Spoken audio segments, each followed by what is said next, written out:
मी Deepak Khillare, psychologist आणि आपला मित्र। अजितदादांचे असे 5 निर्णय ज्या निर्णयांनी त्यांच्या नीतिमत्तेवर जनतेला पुन्हा विचार करायला लावला।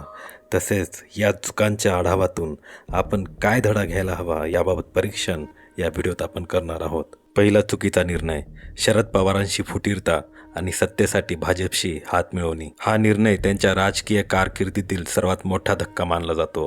काका शरद पवारांना सोडून राष्ट्रवादीमध्ये फूट पाडणे आणि NDAमध्ये सामील होणे यामुळे त्यांच्या विश्वासार्हतेवर प्रश्नचिन्ह निर्माण झाले। जनतेच्या मते हा निर्णय वैयक्तिक सत्तेच्या स्वार्थापायी घेतलेला होता, ज्यामुळे पक्ष आणि कौटुंबिक नात्यामध्ये मोठी दरी निर्माण झाली।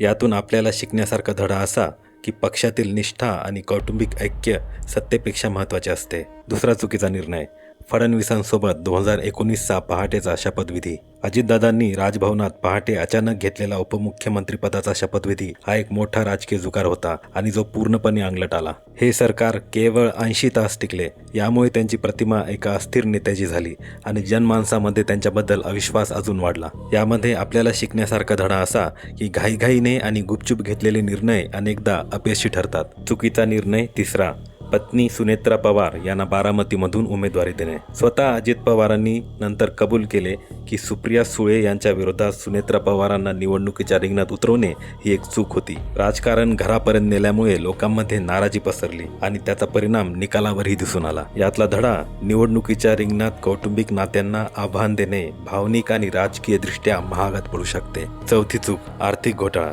70,000 कोटींच्या सिंचन घोटाळ्याचा आरोप त्यांच्यावर वर्षानुवर्ष होत राहिला होता। जरी त्यांना कायद्याने क्लीन चिट मिळाली होती तरी जनतेच्या मनात तो डाग अजूनही कायम होता। अधिकाऱ्यांशी बोलताना वापरलेली आक्रमक भाषा किंवा वादग्रस्त विधाने यामुळे त्यांच्या संवेदनशीलतेवर भरपूर टीका झाली होती। यावर शिकण्यासारखा धडा असा की नेत्याची भाषा संयमित असावी आणि भ्रष्टाचाराचे आरोप प्रतिमेला कायमस्वरूपी तडा देऊ शकतात। चूक पाचवी, राजकीय कोलांटिवड्या। कधी महाविकास आघाडी तर कधी महायुती अशा वारंवार बदलणाऱ्या भूमिकांमुळे मतदारामध्ये संभ्रम निर्माण होतो।